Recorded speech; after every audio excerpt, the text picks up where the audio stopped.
Hey, everybody. Welcome to another episode of Between Sundays.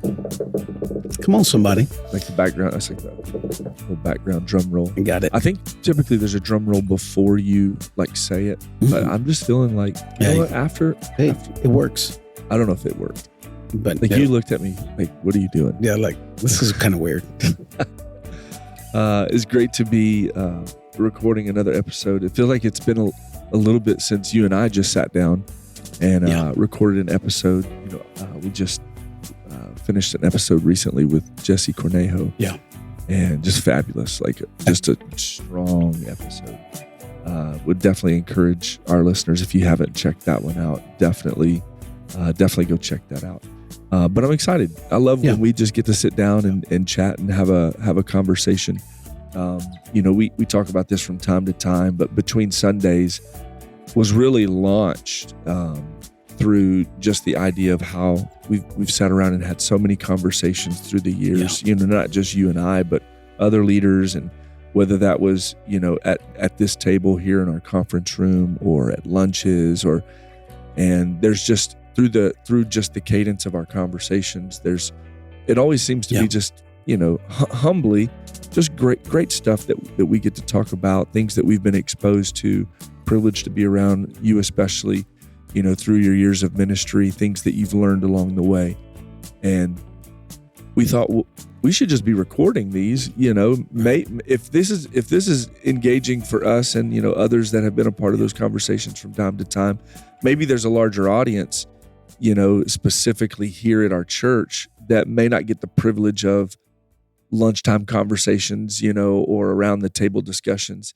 This is a great outlet. Neither one of us would consider ourselves to be like podcasters and, you know, influencers. That's not the vein that we're going for. That's not the spirit. Yep. And which is where, you know, and a lot of people know this, but that's where really, but we have the heart of pastors here. Yeah. We care about the local church very much. Very much. And that's why we really wanted to use this podcast as an opportunity to influence Goodlettsville Pentecostal Church between Sundays. You know, a 45-minute, you know, 35-minute, depends on what preacher's preaching, a 55-minute sermon on Sunday is fantastic. We have great services, great experiences on the weekend, but it's not just a one and done. It's not enough. And so this is just another effort for us to influence, impact people's lives between Sundays. And I love it. I personally enjoy doing this. Yeah. You know, for me, it's an awesome opportunity to be able to do this with you. Yeah. But we hear so many we get great feedback. People are actually 100%. Listening, and I do believe it's blessing people's lives. I do believe people are enjoying it.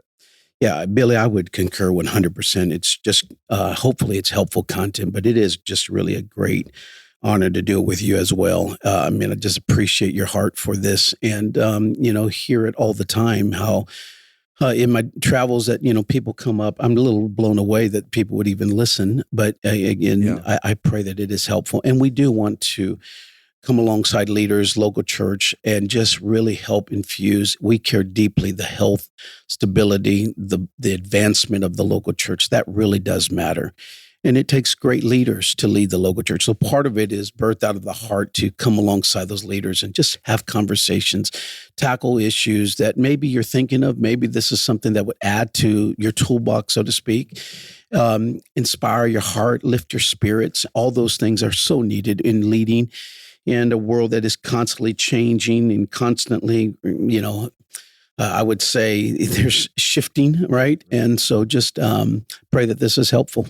Yeah, and you know, we not that we need the feedback for validation, but feedback helps. You know, suggestions, ideas. We want this to be, as you said, we want this to be a valuable tool. To people. Our time is valuable. We don't want to just, you know, sit and record. We're not doing this for our own ego. That's none of that. You know, we genuinely sit here like this morning. We jump in early in the morning on a Saturday because our schedules are so crazy. Because we want to make sure we're providing content. And so, you know, I guess what I would ask is, if you're listening and you find this helpful, you know, share it with somebody, whatever platform you're listening on. I'm gonna be straight up honest with you. Like I don't even know which platform, how you review. I feel that's so terrible because we're just not professional podcasters here. We're just a couple of local guys, couple hacks. And even today, our producer's not in the room to tell us, hey, Billy, Spotify, you do this, Apple, you do this. Yeah. So if you could just help us out, however you can review, leave a review. I think those are great, and then obviously share it with people within the church is great.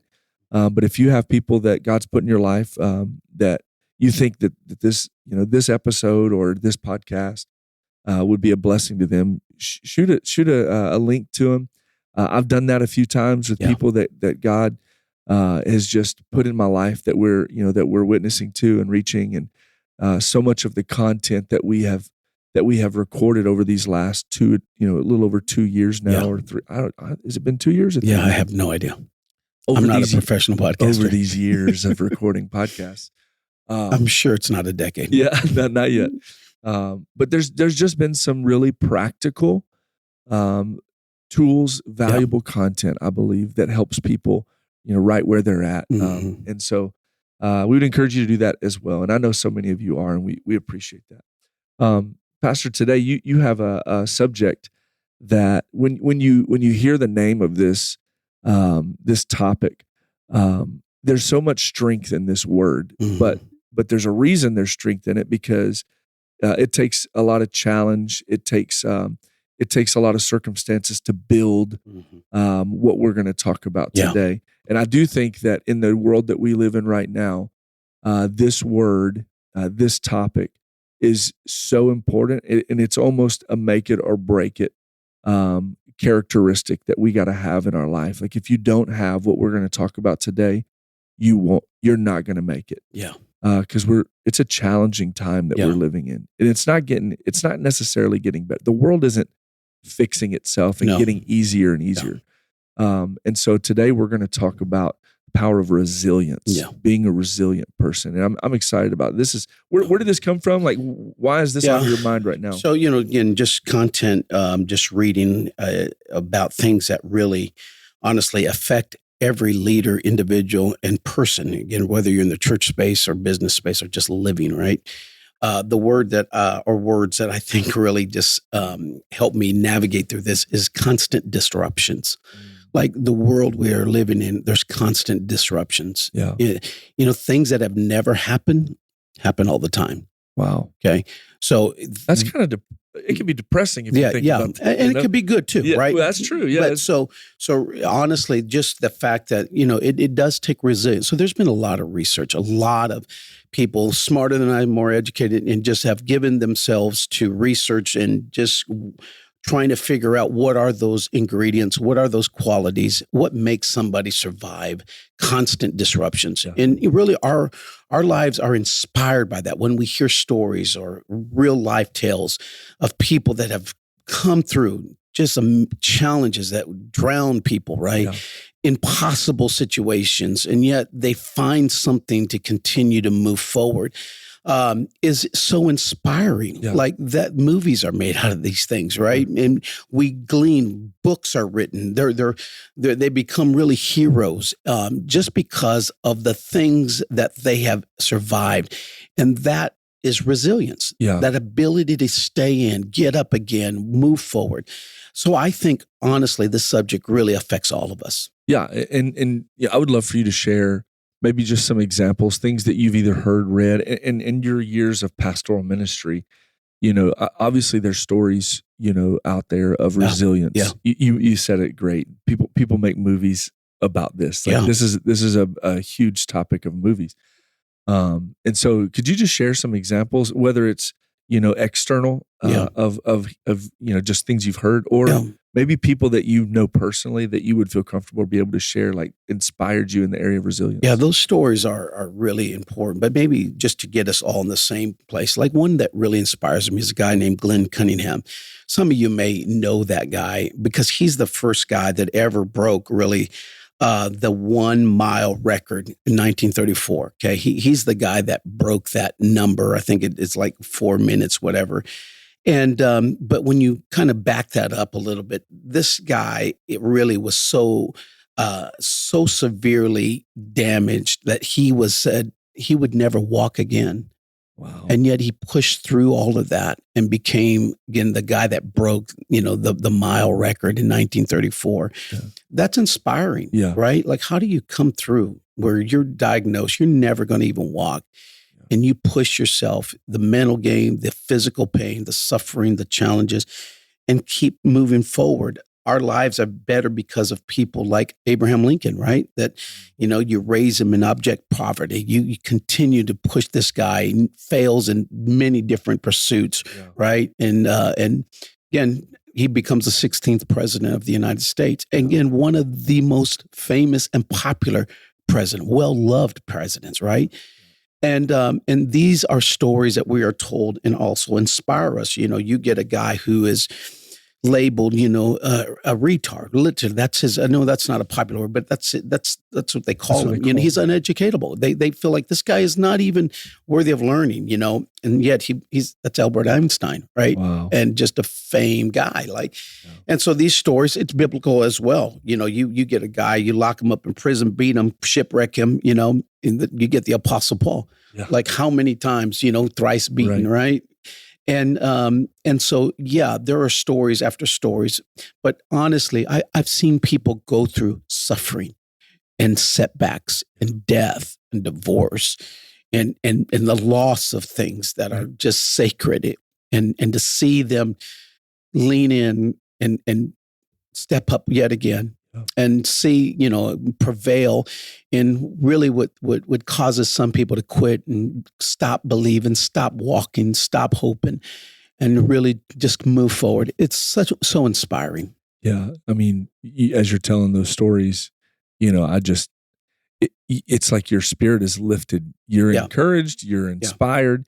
And you even begin to frame it. Like, as I'm hearing you tell those examples, you begin to think about like your own life, and it inspires you to want to be that way. Like in our human nature, we want to hear what happens externally, right? And then we want to internalize that, and it shapes our responses, right? Right. And you're showing examples of people who they experienced external things, but they didn't allow it. They didn't internalize it so much that it negatively impacted how they responded to it. That's resilient. And I think all of us have our own little battle to go through. Like, absolutely. It may not be famous and it may not be noted, but no books on it yet. Nobody's writing about me, right? But honestly, every person has their own mountain to climb, absolutely, their own valley to go through, their own Goliath to kill, right? Every one of us have that. Like, are you going to do this? Are you going to walk through the fire? Are you going to get back up again? Yeah. So all of us need to understand, what does it really take to have resilience? Yeah. What's the scripture say about life? Life is short. Man born of woman, his life is short. Full of trouble. Full of trouble. Right. Yeah. Like, well, okay. If that's the truth of God's word, that's not super encouraging, but it's factual. It is what it is. On this side of eternity, in a world full of sin, in a flawed and broken world, it's going to be short and full of trouble. So, but God doesn't give us that truth without another option or a resolution or, something. Resilience is what's built up through those experiences to be able to, what does the elders used to say? Keep on keeping on. Keep on keeping on. Keep it on. You know, and this is, I love that one of the examples you used is about running, and so much, Paul especially talks so much about life being a race, and I don't run. I mean, that may shock you. Yeah, that may shock you. What do they say? If you see me running, you better start running too, because something's after us. But I understand the concept. But there's in running, and Paul used that analogy so much. He talks a lot about endurance, through that, but resilience. Mm-hmm. Any runner that you would talk to talks about there's a wall that you're going to hit. Marathon. I've studied a little bit about like marathon runners, and there's a point when you're running where you hit a wall. Yeah. There's a specific, I think on the Boston Marathon, even there's like a specific, I think it's called Heartbreak Hill. Oh, wow. In the Boston Marathon, where you get to, you think you're doing great. Yeah. And then you hit Heartbreak Hill, and it's going to take resilience. Mm-hmm. And every one of us in life are going to hit Heartbreak Hill at some point. Wow. And what pushes us through that is what you're talking about today, which is resilience, being able to push through and power through when life throws us those curves. So we understand, okay, we've set the tone for resilience. Yeah. Can you just explain, practically, what is resilience practically? I think a simple definition of resilience is our capacity to cope with hard things. Okay, our capacity to cope with hard things. And there's been a lot of research testing on this. And so the results of resilience really it breaks down into three areas.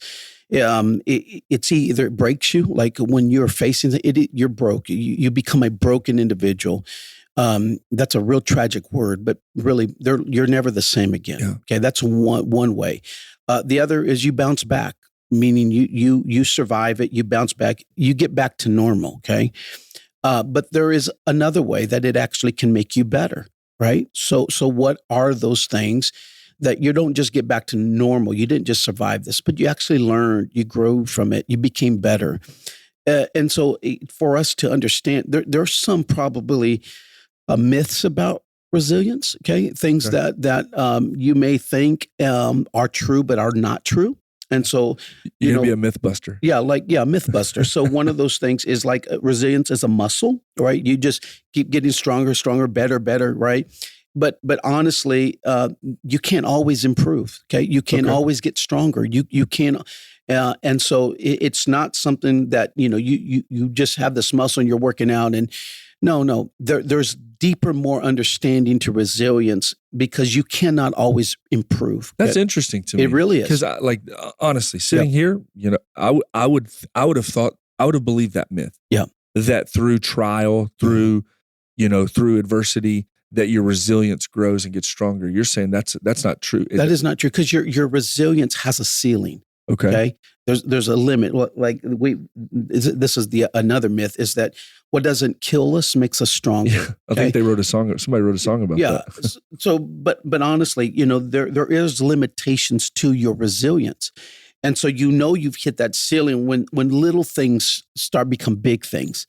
Like things that you used to just ward off a duck's back, so to speak, but now it becomes deeper and, you internalize it, as you were saying earlier, like, well, maybe I'm not good enough and maybe I can't do this. And maybe, little things become big things. Also, your coping tools or whatever you've used, they just stop working. They don't work for you anymore. What used to get you back in the game doesn't get you back in the game anymore.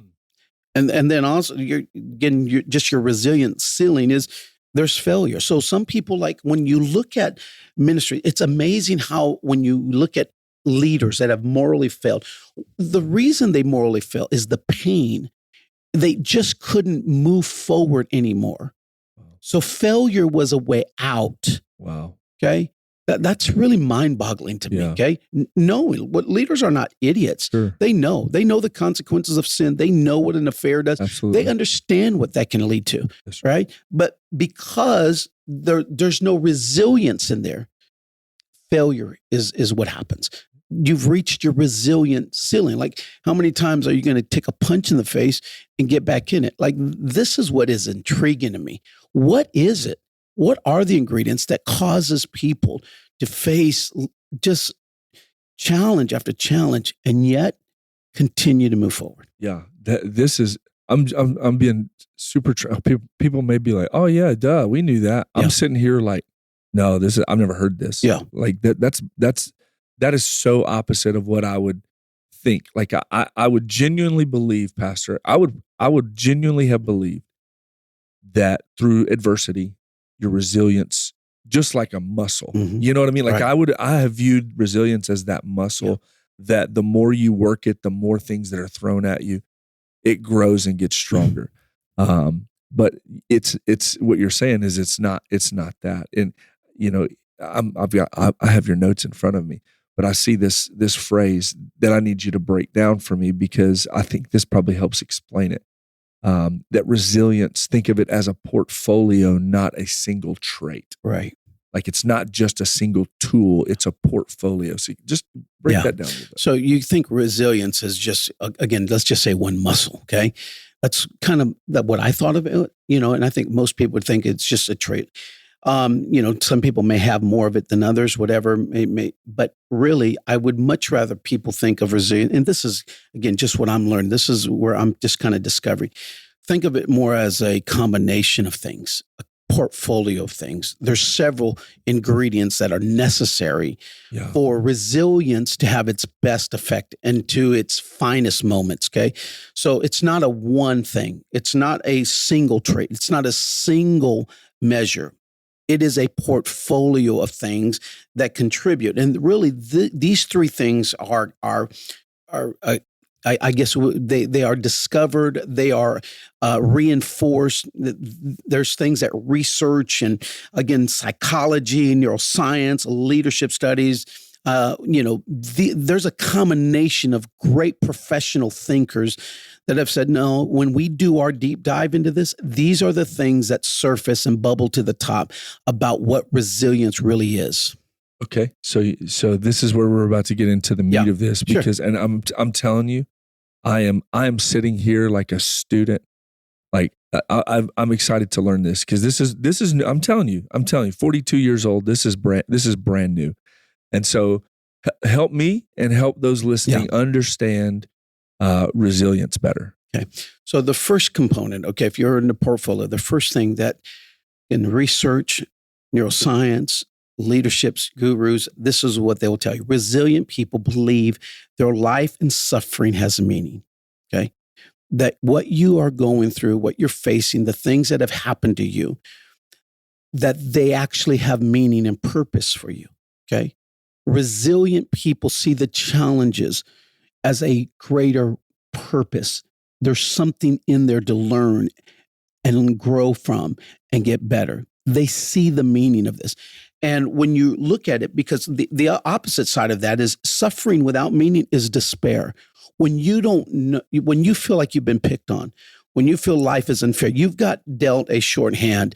Things have, and when you look at people's lives, yes, you can see how, man, they have really been challenged. They've really been presented some things that are very, very difficult. But people that have resilience look at those challenges and find meaning in them. And so the real question is how do you find meaning in your challenges and suffering?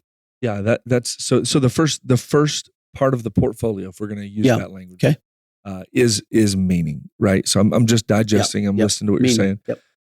So understanding meaning, being able to identify the purpose behind the suffering, and that is in the portfolio of resilience. Okay, so you ended that with asking a question, and I would love to know the answer. So how does one find meaning in all of that? Yeah. So when you unpackage this, is that honestly, people who discover meaning, when they really turn that into serving others, when they use their challenges to solve problems, when they realize maybe that's a burden they need to carry to advance life and advance people, that they find meaning to it. A good biblical example of this, and this is an eye-opener to me, but there's other research I'll go into, but Paul would write in Philippians 1:12, he said, "But I would ye should understand," get the words, "but I would ye should understand, brethren, that the things which happen unto me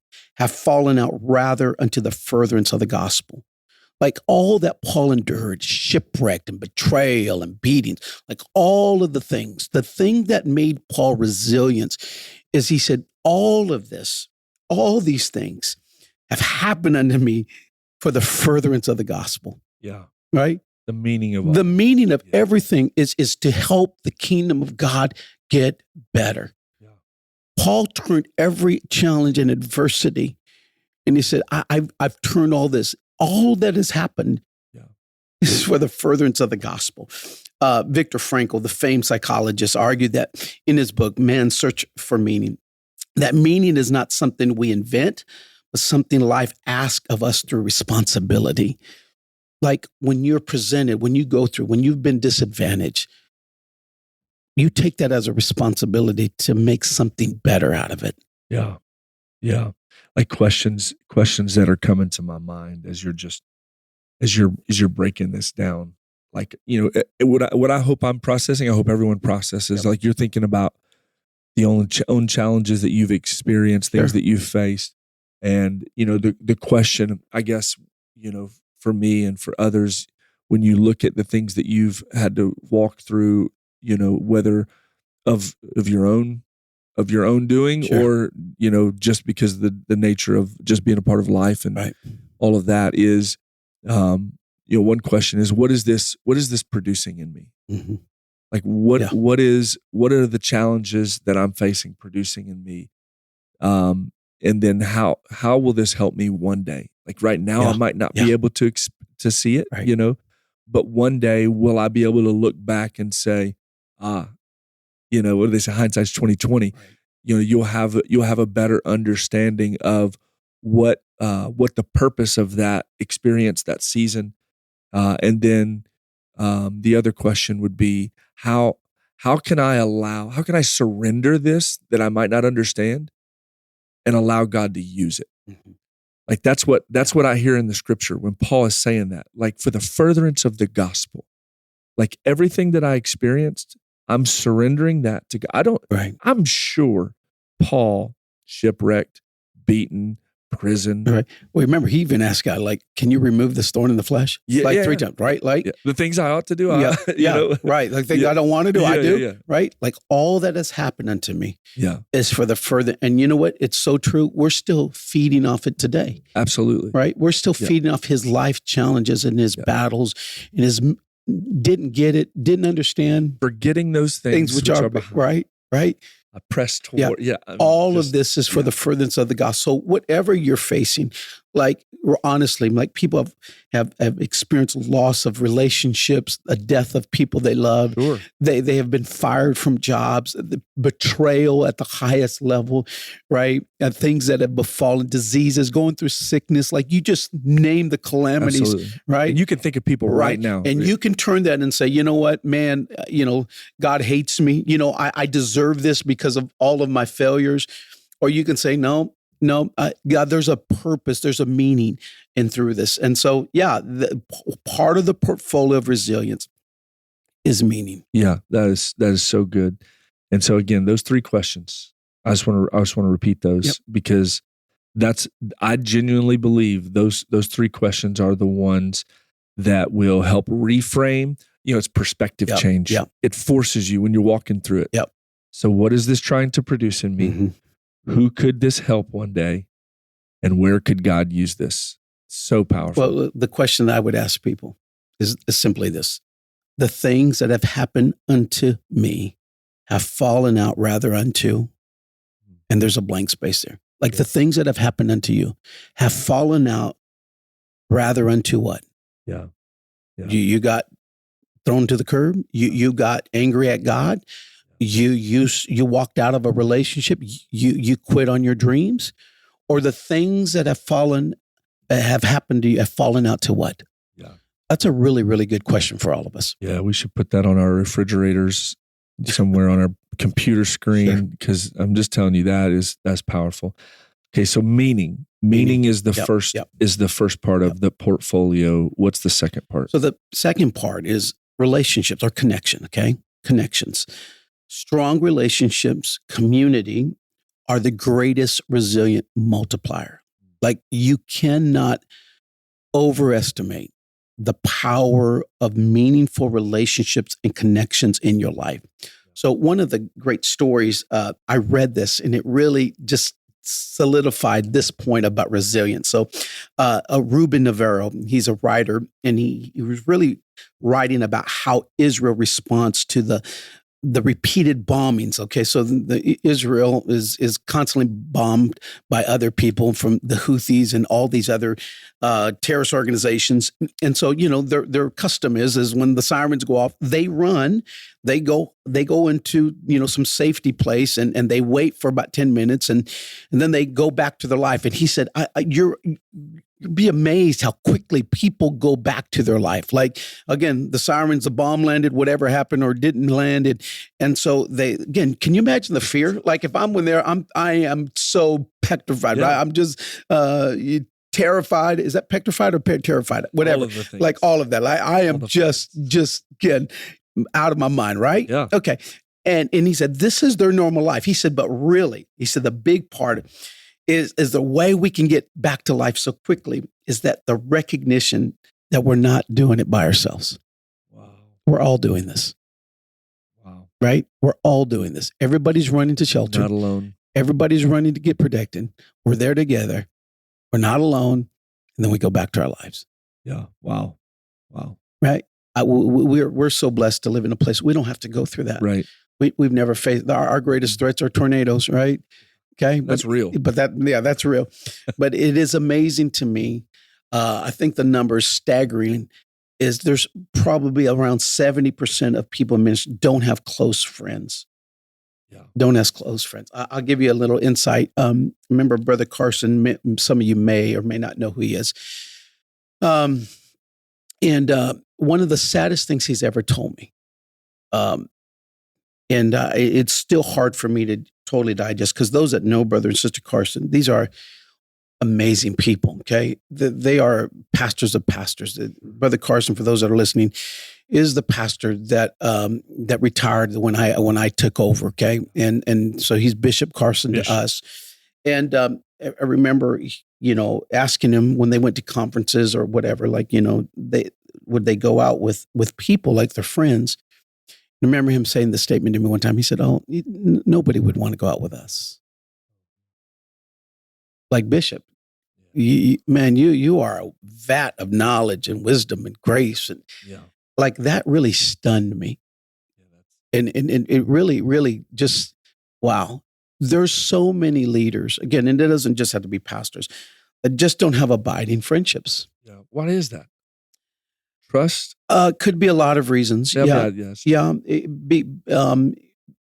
honestly, I think there's and we can get into some of this. But it can be trust. It can be hurt. Yeah. It can be that relationships have just never been something that added value. Maybe we keep people at a distance. Yeah. Our world is more digital now. There's a lot of forces that are causing friendships to be more shallow. Yeah.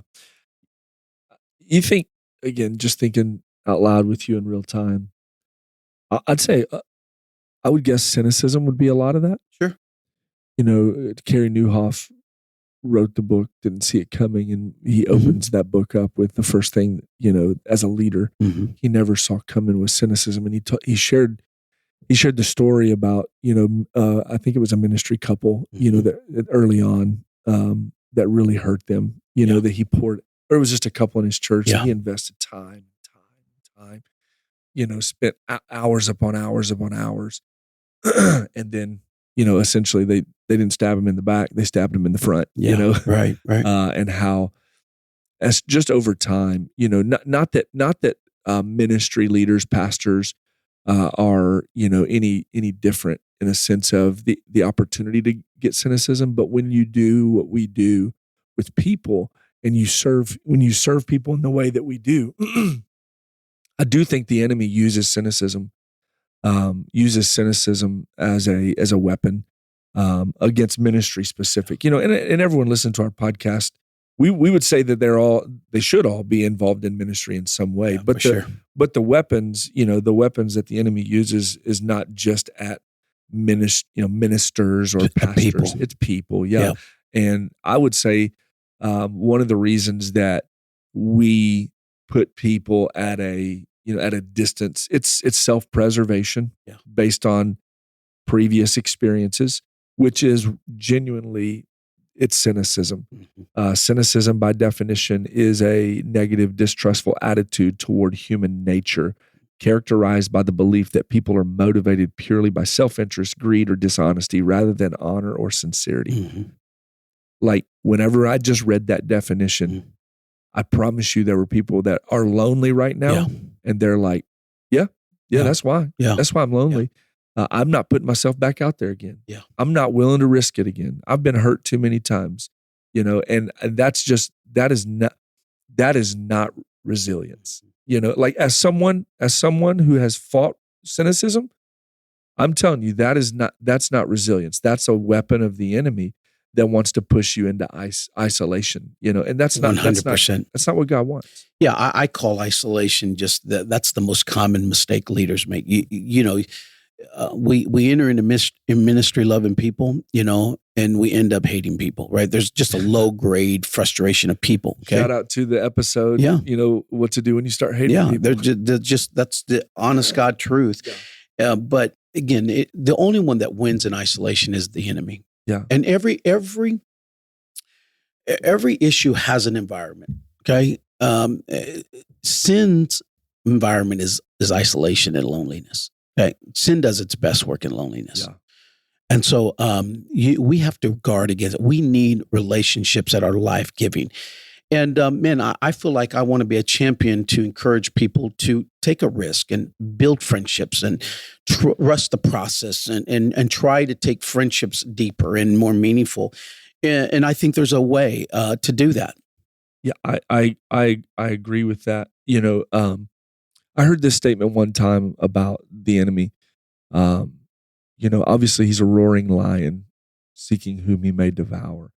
But they said one of the tactics in battle of the enemy is not to just take you out completely, but to wound you so badly that you're rendered ineffective, right? And then absolutely.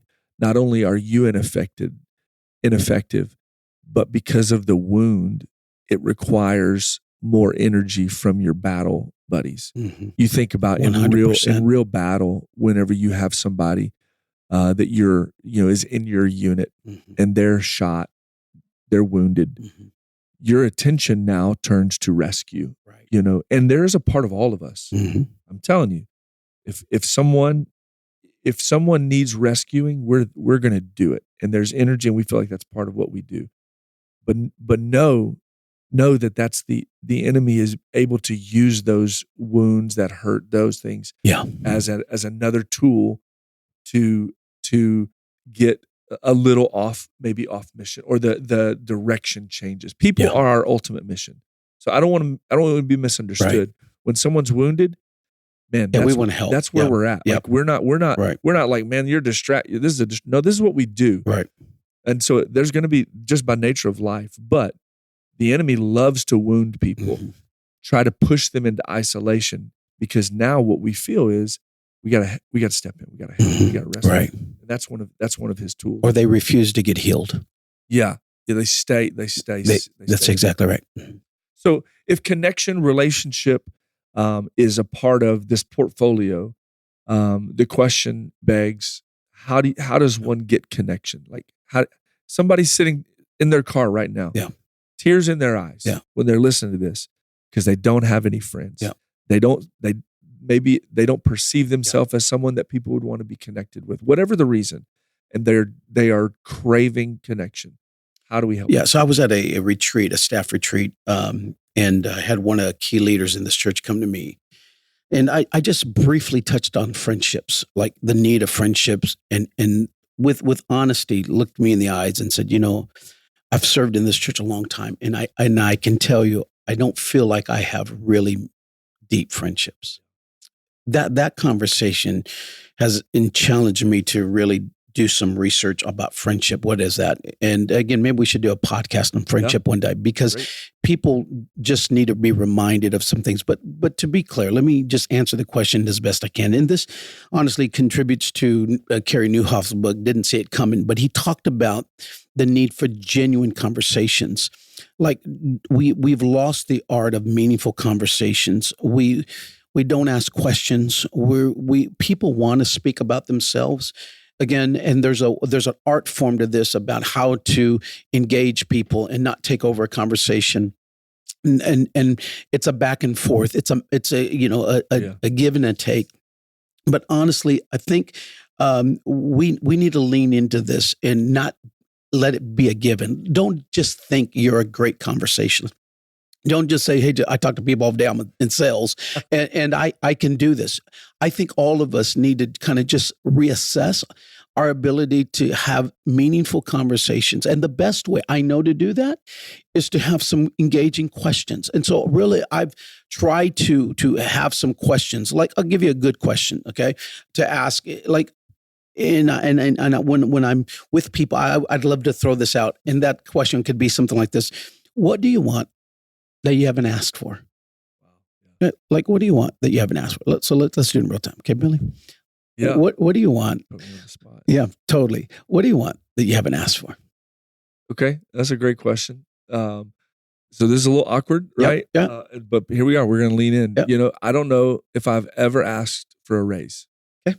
That's perfect. And that's uncomfortable because people are like, what? You're asking for a raise on right. live television. But that is, and you're like, well, that's great. You can ask, but you're not getting it. Yeah, you can ask away. But honestly, that's real life. Yeah. Okay. Sure. That's real life. For others, it's deeper. Like, honestly, like just having the real conversation, but arming yourself with great questions. Okay? You're so good at this. Like genuinely, I remember we had a staff meeting one time. Or I think it was a staff party at Red Lobster. Okay. I don't even know if you'll remember this, but it was our office staff. You took us to Red Lobster. Man, I love Red Lobster. I want some cheddar biscuits so bad right now. Yep. I'd have to run a marathon after eating so many cheddar biscuits. And we sat down, and you basically prefaced the lunch, and you said, "Hey guys, we all can have our individual conversations, and I get that." You said, "But I would really love for us to have one conversation today." And you had pre-planned just questions to ask your team. Mm-hmm. I'll never forget that. Like I remember, like we've been in so many lunches, so many meetings, so many conversations, but that stuck with me. And this was years ago. That stuck with me. That, you know what, I have from you. I've got this time with all my team together in a social environment. I don't want to waste this opportunity. I want to be intentional with it. And you brought up just a list of questions. And I'm telling you, I don't remember all the questions. Yeah. I just remember the moment and the feeling of, man, I love this team. I love being a part of this. This is great. Wow. You know what I mean? Like, so you do, I don't remember that. It's just what I'm telling that as an example, because this isn't just information. Like you practice, you put this into practice. Yeah. I think good questions have helped meaningful conversations, right? Yeah. And so it's really honestly, like I will walk up to people and say, hey, tell me something good. Yeah. Right. Tell me something good. I'm trying to just invoke some meaningful conversation. Yeah. Okay. So the part of that, how to get better connections, genuine conversation. What's another way to get better? Yeah. This is deeper and greater minds, but really the scripture reminds us that there is a part that is so healthy about confession. Okay. So Carey Nieuwhof would call it the death of confession, that we don't share our real lives, our real pains, our real struggles with people. You don't share everything with people. Okay. But there should be somebody that is walking close enough with you that you can share. Hey, I'm really struggling. Yeah. I'm struggling with lust right now. Yeah. I'm struggling with anger right now. I'm struggling with pride right now. Man, I just feel like, I'm just carnality, whatever that is. Yeah. But there's someone that this is resilience. Okay. When you can say, hey, I'm not in a good space. Would you just check on me? And here's the secret. And this is what I've learned lately on this subject. Okay. Is that we have to give language to empower people in our lives. Like, again, don't assume, well, they love me. If there's something off, they detect something, they're going to say it. They're going to call me out. They're going to ask me. No, we need to empower people in our lives to say, listen, I want you to know, if there's something that's a little off, please ask me. Yeah. We need to give people in our life the language, empower them to hold us accountable. Like giving them, remind them, I know you love me and I know you care about me, but I want you to know you're one of the people in my life that if you sense something, if there's something, I'm giving you the language to come to me and say, are you okay? Yeah. Can you explain this? Can you walk me through? because we don't empower. We assume, we say that, yeah, I got great friends. They love me. They know, but we've never looked them in the eye and said, I need you to know you hold the words that can come back to me. We need to empower the people in our life with the right language. And that is so good and powerful and life-changing. I've personally had to lean on that so many times because we all have blind spots. Yep. We tend to, because there's blind spots, obviously we miss those. Mm-hmm. And if not careful, just in our human nature, we'll believe the best about ourselves. We paint, we'll filter it through our intentions. When I hear you say that, the first thought that came to my mind is people. We'll start specifically in this church. People may think, well, yeah, I have pastor. And my thought is, yes, but you don't have the time, ability, as good as you are. You don't have the availability to be that one person for every single person in our 100%. church. So if someone would say, oh yeah, pastor can speak, like he could come and tell me anything. First of all, I support that and agree that's healthy. But that can't be the only person, because if all you were the guy that would walk around to people and be like, hey, this is something, your entire life would be filled up with that. So that's not the answer to someone who would listen to that and say, well, God gave me a pastor for that. I don't know that it's yes and. It's yes and. Yeah. You do have a pastor. And pastor, you should, I believe you should have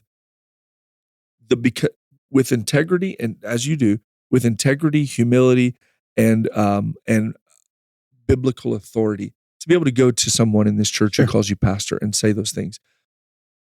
But there should, what I'm hearing you say, what I'm feeling is there should be others who are in close proximity, who know you, spend time with you, that can look in your eyes and say, hey, that something feels off. Right? Does that make sense? Yeah, but you have to take the advantage and the position that I have to tell them. I can't assume. You got to give them the key. I got to give them the key. Yeah. I got to say, listen, I'm empowering you, and come and check on me. Yeah. Ask me how I'm doing about whatever. And it can be. It should be. How much? Let me ask you, just as pastor. Yeah. Someone that you don't feel like, whether someone is ready to receive it or not, you're still, because of your role in their life and how much you love and care about them, you're still going to give hard truths and try to help out of a heart of wanting to help. How much easier is it when somebody has already said, hey, I want you to know. 100%. Right. Like you are able to approach that conversation. 100%. This is the missing component of having really meaningful conversation. The death of is we have not empowered people with the words to speak into our lives. Okay. We have assumed, we agree with it. We think it's a good thing, but we've not taken that next step to say, I need you to hear the words that are coming out of my mouth. I want you to be one of those that checks on me, ask me the hard questions. Yeah. And you're going back to the connection part. That's so important, because you're not just going to give that key to anybody. No, that's right. So you have to be, and it's not, I don't think you're going to have 25 people that are going to have the permission to do that. Like that number is going to probably be small, and you're going to develop a relationship with somebody, and you'll feel like we would feel who that person is. Somebody, most people who have people in their circle would be able to name somebody that, that's who I would trust with that key. You're never going to be the best version of yourself by yourself, right? Yeah, wow. You're going to need, and especially in resilience, you need people that are just connected with you. Yeah. So how do you have better connections? You're going to have genuine conversation. Yep. Great conversation. And there's a whole conversation about that even. Mm-hmm. And then being able to have someone in your life that you can just lay it out. You can lay it out on the table. So here's where I'm at. Here's the raw, real me. Let's walk this together. Right. Yeah. Okay. And so that's all under the umbrella of connection. Yeah. Right. So there's another part of this portfolio. We've talked about meaning. We've talked about connection. Let's talk about this third. What's the third part of resilience? And again, thank you for just re-emphasizing here. You absolutely need meaning. You absolutely need connection. But then this is on you. Okay. This is adaptive thinking. And there's a whole mindset of adaptive thinking, the ability to reframe adversity really and regulate your emotions has so much to do with resilience. Your ability to reframe the challenges that you're facing. And so some of this is the thought of, let me just walk through some components of adaptive thinking. Some of this is you need to let some things go. Okay. You need to let some of that is yourself. You've held yourself to a standard or a thought that is now harming you. Okay. You don't forgive yourself. You don't let yourself relax, believe. You don't let yourself be appreciated. You need to let some things go. Those past failures, those past things you can't change, you need to let them go. Some people need to let people go. People that you're trying to drag on and hold on to. This is adaptive thing. Everyone listening needs to figure out, what do I need to let go? Now, let me be clear. When I'm talking about this, there's some things we never let go. I'm not talking about faith and church and doctrine. I'm talking about things that, again, are changing, but are not helping you anymore. There is part of this adaptive thinking that you need to let some things go. Yeah. It's interesting. The mind. I knew the mind is coming into this conversation. Absolutely. Somewhere because right. That is the battleground, Yep. right? And so you're saying the first part of adaptive thinking is learning to let go, not of doctrine, not of biblical truths. There's some things that we and our human nature hold on to, and it ultimately over time erodes resilience. That's right. Over time, it takes us out, right? Why don't people let go?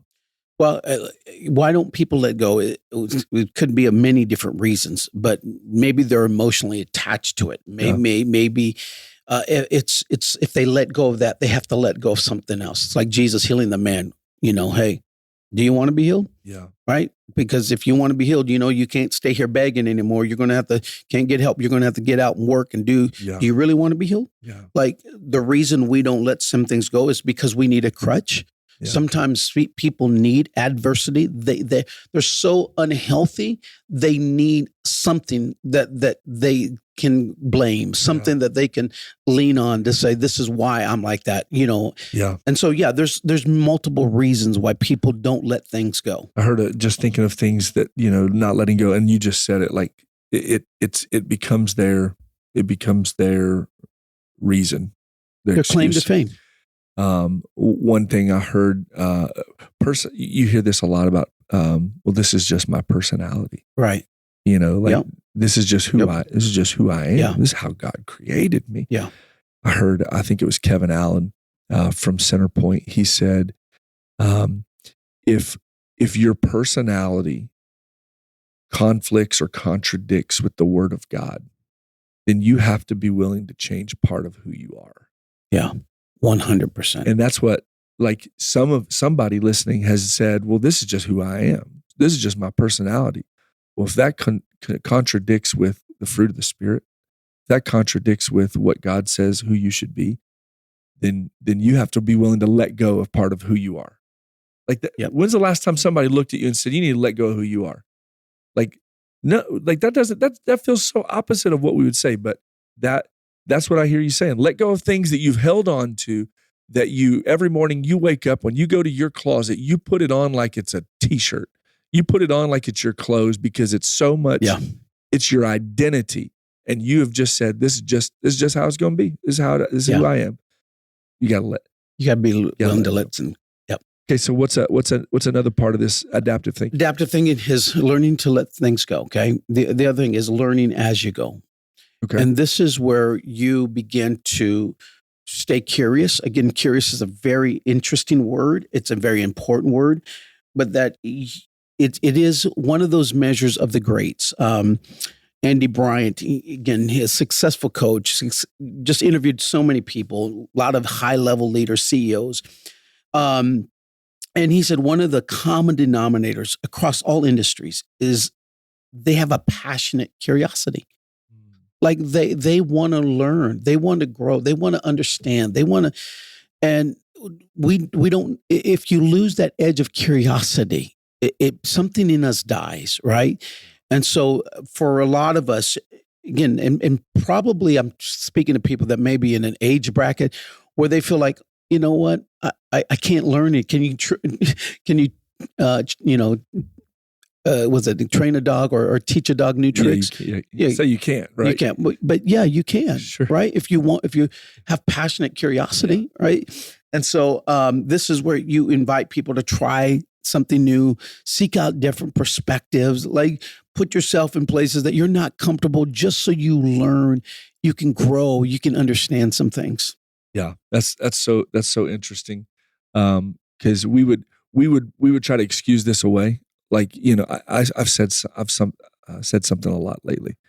Like my brain is a computer, or I like to think of it like this way. It's like a computer with a limited capacity, like the hard drive.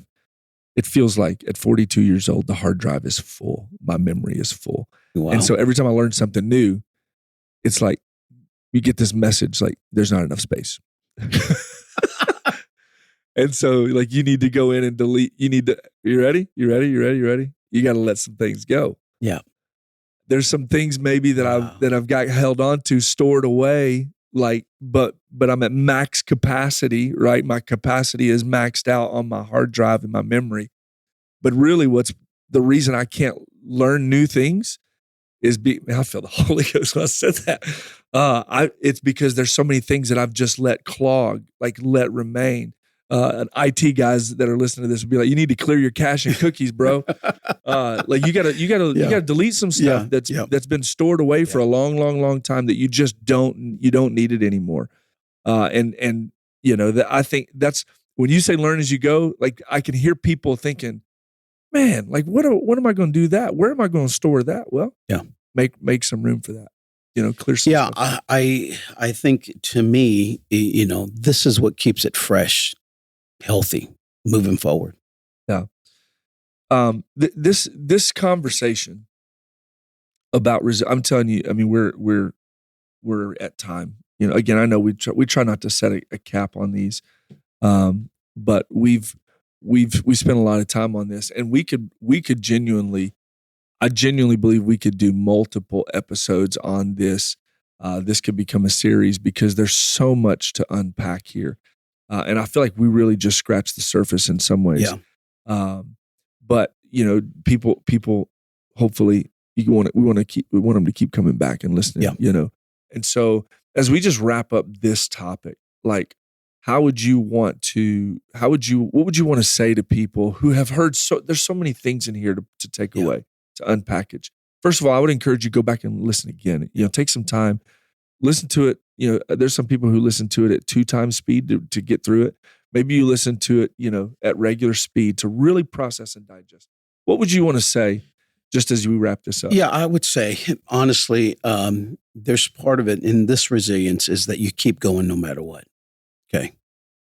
And the verse that I would end with, and I think the Lord really just put this verse, read it 100 times, but never read it in the way that I am going to read it now. Yeah. Okay. And it's 1 Corinthians 15:58. It's Paul writing. He said, therefore, my beloved brethren, be ye steadfast. I get that. Unmovable. I get that.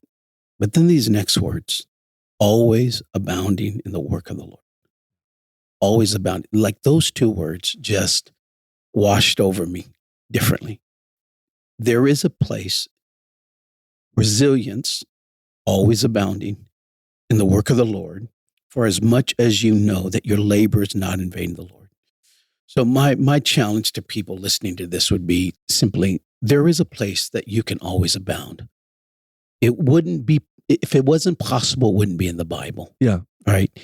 And so again, absolutely, I pray resilience, that combination, that portfolio. I hope that it just ministers to wherever you are. Yeah. So good. So good. Man, this great. this is a great topic, and pray that everything we've discussed here, take good notes, and that we all, as I'm going to, feel like I've learned a lot even in this episode that I didn't know before. I had to clear a little space, but it's so good. Let's wrap this up with a volunteer's favorite verse. Who do we have today? Again, so grateful for all the great volunteers. Thank you. Thank you for being an incredible part of our church and really the culture that we're creating together. A place that's life-giving, hope-filled, a place where God is using each and every one of us in our own giftings and whatever. Thank you for being a great volunteer. We have many great volunteers. One that we want to highlight today is none other than the great Claire Alexander. Claire Bear. She helps so many in different capacities. She's part of our young leadership team, right? And so ALT, we're so grateful for her contribution, but she's also a real mainstay in our worship team. Just an incredible talent. And appreciate her heart. Her favorite verse is Deuteronomy 31:8, and it reads, "And the Lord, He it is that doth go before thee. He will be with thee. He will not fail thee, neither forsake thee. Fear not, neither be dismayed." What an awesome verse that is, right? The resilience verse. Yeah, a resilient verse right there. Come on, you got this. Yeah. Claire, we're so grateful for you. Yeah, thank you, Claire. You're a beast of a worship leader, amazing part of our team, and just so proud of you. Hey, guys, thanks for listening to this episode of Between Sundays. We will catch you next time.